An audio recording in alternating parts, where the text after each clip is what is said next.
আমাদের নিয়ত আছে বাংলাদেশের ইতিহাসে বেস্ট ইলেকশন দেওয়া, এটা স্যার আমাদেরকে সবসময় বলে। 8-এর ইলেকশন নিয়ে প্রশ্ন নাই, এটার সাথে আমি দ্বিমত পোষণ করি। 8-এর ইলেকশন নিয়ে প্রশ্ন তোলার অবকাশ আছে, আপনারা যারা সাংবাদিকরা আছেন কাজ করেন, অনেক ভয়াবহ তথ্য পাবেন 8-এর ইলেকশন নিয়ে। যাই হোক, আমাদের যা যা করার আছে, ধরেন আমরা তো ইলেকশন কার্যক্রম তো ইলেকশন কমিশন দেখবে, আমি শুধু আমাদের সরকারের নিয়তের কথা আপনাকে বলতে পারি। আমাদের নিয়ত আছে বাংলাদেশের ইতিহাসে বেস্ট ইলেকশন দেওয়া, এটা স্যার আমাদেরকে সবসময় বলে। নির্বাচনের সময় তো জাস্ট ওয়েট করেন, কিছুদিনের মধ্যে ঘোষণা শুনবেন, ইনশাল্লাহ পারবেন, অবশ্যই পারবেন, ভোট দিতে সবাই পারবেন। আমাদের মানে হেন উদ্যোগ নাই, সেটা নেওয়া হচ্ছে। হ্যাঁ, এটা আমি ডিটেইল বলতে চাই না।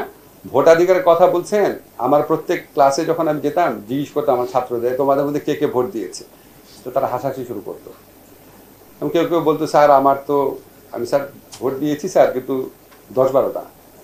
আর 90% বলতো তারা ভোট দেয় নাই, বুঝছেন। যাই হোক, আমাদের সেই দুঃখ ঘুচবে।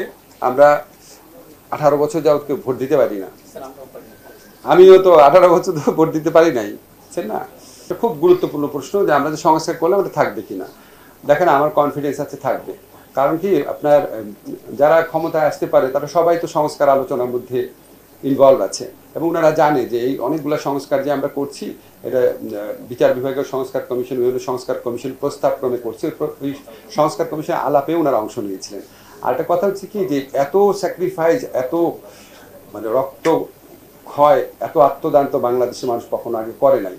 তারপরে একটা মানে আমাদের এই জুলাই গণ অভ্যুত্থানের পক্ষে রাজনৈতিক দলগুলোর মধ্যে থেকে তো ক্ষমতায় আসবে, তো তারা আপনার এইটা রাখবে না, এটা আমি বিশ্বাস করতে চাই না। ইলেকট্রা এয়ার কন্ডিশনার কম বিদ্যুৎ খরচে দেবে অধিক শীতলতা, আর সেভিংসও হয়ে যাবে। তাই আমি মিথ্যা মামলা নিয়ে আমার বিরক্তি এবং আপত্তি বহুবার প্রকাশ করেছি। দেখেন, বারবার আপনাদের বলি, আমাদের সরকারের আমলে সবচেয়ে দুর্ভাগ্যজনক যে 2টা ঘটনা ঘটেছে, একটা হচ্ছে মিথ্যা মামলা, আর মিথ্যা মামলা এবং মামলা হয়তো কারেক্ট, কিন্তু মিথ্যাভাবে লোকজনকে ফাঁসানো, মানে হয়রানিমূলক মিথ্যা মামলা একটা, আর একটা হচ্ছে মব জাস্টিস বা মব সন্ত্রাস আমি বলবো। এই 2টা আমাদেরকে খুবই পীড়িত করে, আমাদের মতো চেষ্টা করি।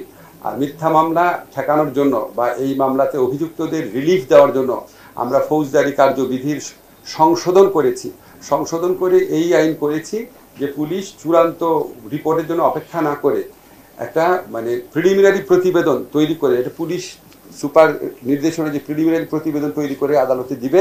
আদালত যদি দেখে এখানে ধরেন 400 লোকের বিরুদ্ধে মামলা করা হয়েছে, মাত্র 10-12 জনের বিরুদ্ধে এটা বিশ্বাসযোগ্য সাক্ষ্য আছে, বাকিদের বিরুদ্ধে নাই, তাদেরকে তাহলে আদালত তখনই ডিসচার্জ করে দিতে পারে। কিন্তু এই মামলাটা অপারেশনালাইজ করার দায়িত্ব হচ্ছে স্বরাষ্ট্র মন্ত্রণালয়ের। ওনারা অলরেডি কিছু উদ্যোগ নিয়েছে, ইনশাআল্লাহ কিছুদিনের মধ্যে এটা সুফল পাবে।